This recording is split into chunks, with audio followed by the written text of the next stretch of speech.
na yung ginawa natin. Nakakarga na siya ng tubig. Ayan, okay natin mag-wash. Naka-wash na siya. Mag-rest naman siya ngayon. Ayan, nag-wash na siya. Medium brown na ating ginawa.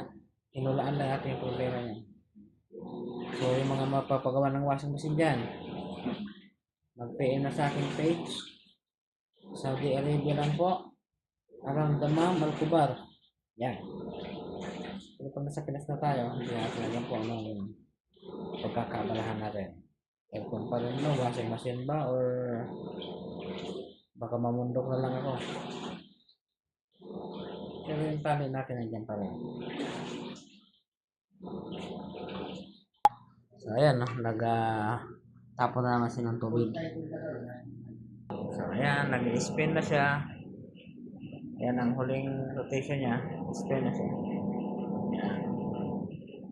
So pagkatapos mag-spin, kakabit naman natin itong takip ng takip ng kanyang controller sa tubig. Antayin lang natin matapos yung kanyang full cycle para matakpan natin. Nalalaman natin kung magkakaroon pa siya ng error. Ganon. Tama siya na 1 minute.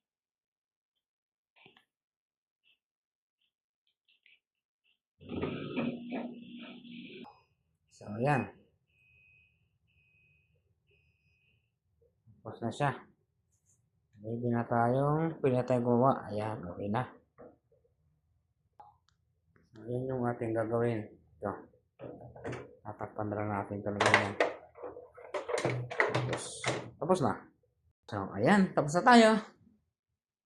Umalis si sir kasi nag-withdraw siya ng pera para ang bayad sa ating pangmerinda natin. Okay na yun. Salamat sa tiwala. Salamat sa panonood. Bye-bye. Abangan ang susunod nating mga video. Marami pa.